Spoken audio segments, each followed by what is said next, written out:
bir o'zing.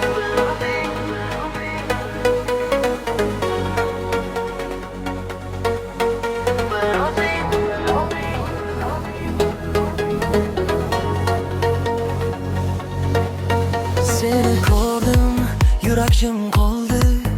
Go'yo vaqt ham bir zum to'xtadi. Ko'zlaringda sirli bir olam meni o'ziga sekin chorlaydi.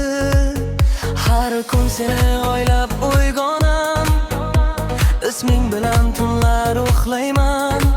Bu sevgini yashira olmay, yuragimni senga bag'ishlayman. Menga kerak emas boylik, menga kerak emas dunyo. Sen yonimda bo'lsang agar, shu menga yetadi jonim. Bir o'zing, yuragimda yagona. Bir o'zing, sevgim senga begona emas. Ko'zlarim seni izlaydi, yuragim seni deb uradi. Bu dunyoda olmagan kanlardi, sening sevging yarashadi.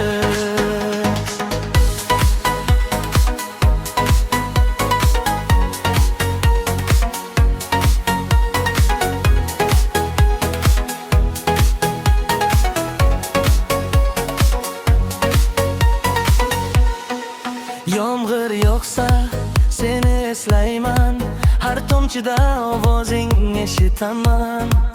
Uzoqlarda bo'lsang ham agar, qalbim bilan seni quchaman. Sen kulganing mening bahorim, sen borliging mening baxtim.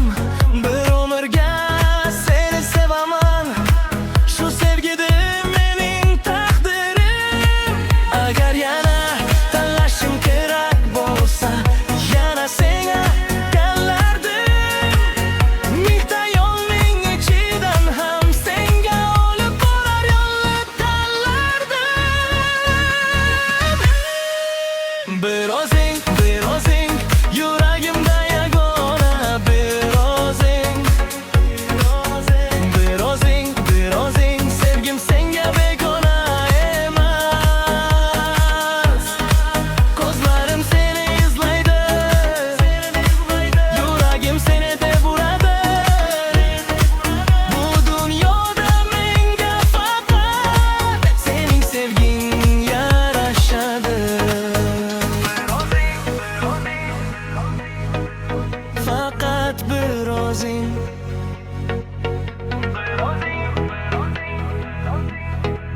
yuragimning egasi.